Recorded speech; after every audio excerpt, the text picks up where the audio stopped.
Dr. Ope Manwo is a lawyer, political affairs analyst, and usually when we talk things US, we do knock on his door. Good morning to you, Dr. Ope Manwo. Good morning, sir. Thank you so much for having me today. Our pleasure. I imagine that you voted.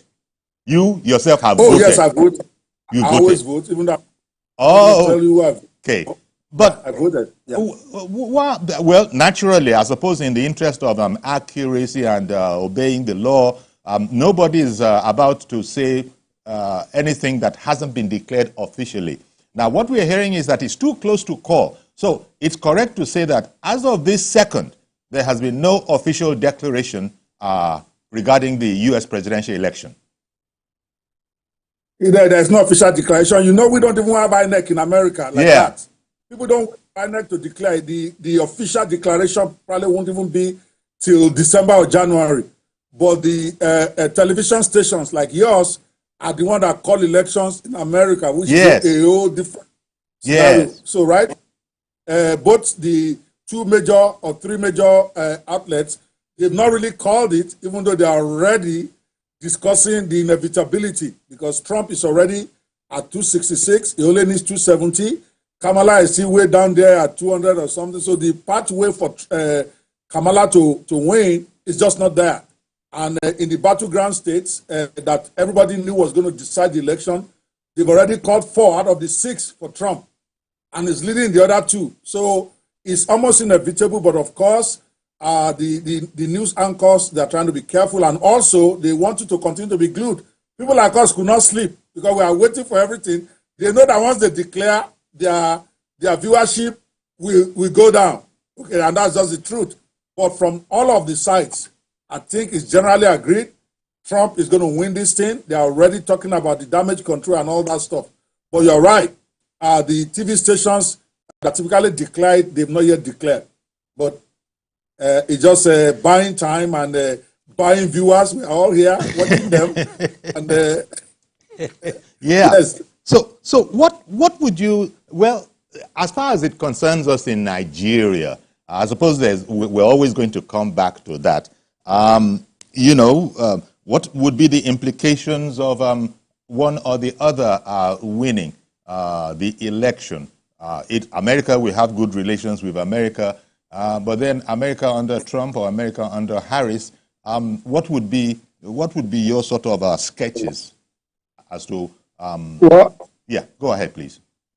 So, well, to be honest, if people are less emotional about this stuff, both the Biden presidency and the American Trump presidency, they have not helped Nigeria. They really have not really helped Africa. They don't care. They say it.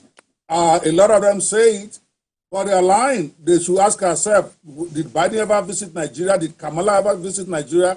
Same thing with Trump. The only difference is that Trump is not lying about it. Trump is about America and anything that favors America.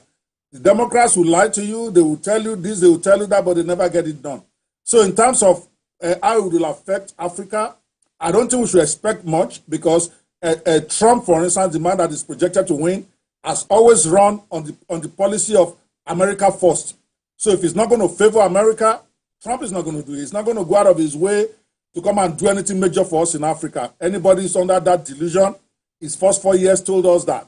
And the last 4 years also told us that even the Democrats don't really care about us. Having said that, also a lot of people, we expect that Trump has campaigned on the ground that he's going to start the biggest deportation deportation exercise in America when he runs, and you better believe him. See, this is not Africa.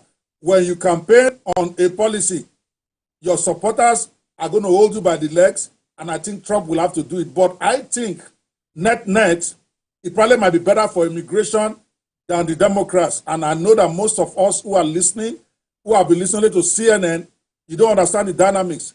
I've been an immigration lawyer for 27 years, so this is my domain. Okay. Yes, Trump, like I always say, and those who are watching can fact check me right away. Obama deported more Africans, more immigrants than Trump. So it's a lie when Democrats keep saying Trump doesn't like immigrants, but they do. None of them do. Okay? And then number two, most of the amnesties where immigrants have been given permanent residency or green cards in America have always happened under the Republican administration. Again, fact check me. Democrats talk a lot of good game about helping immigrants. They don't help us. They don't like us either. But Trump, as a pragmatic person, he wants to build a wall. And I think a lot of people hated him for that. But me, even as an immigration guy, why would I hate a country who wants to build a wall around this country? Nobody allows immigrants to just come in. But Trump this time, because he wants to build that Mexican wall, will have to negotiate. It's democracy. It doesn't, all these people are not the only ones there. So he will have to give the Democrats something to be able to get the permission and the money to build this wall. So I see amnesty coming. I know people think this is crazy. He won't do it the first year. He's going to do deportations. Yeah. But my point is, I believe strongly that he's going to give some amnesty to illegal aliens who are here as part of the negotiation to be able to get this wall built. But on the general, to be honest with you, I don't expect anything much from a U.S. government. For Nigeria, we have to solve our own problem. Africans have to start figuring out how to solve their own problem. Trump is not going to go out of his way to help us. Wow. Biden and Harris have not gone out of their way. So let's not confuse the two. Both of them, they really are not for us. Indeed. They're going to put pressure on us if Kamala had won. Because you ask about the outlook for either. Yes. If Kamala had won, I don't think they will have helped Africa much, but they will have propagated their LGBTQ agenda more. As you can see, they've even been trying to get legislations into different legislators for their agenda, which Nigeria obviously doesn't want. So I see more of that. I don't see more of coming to develop us. Chinese are the ones doing that for us. They're not going to do. And Trump also, of course, Trump is not going to be in favor of all this LGBTQ stuff. So at least we win in that area. So to me, that is my general outlook. I'm not emotional about this stuff. Both of them, they don't portend anything good for us. They are going to be telling us to stop using our fossil fuel, which is really all we have.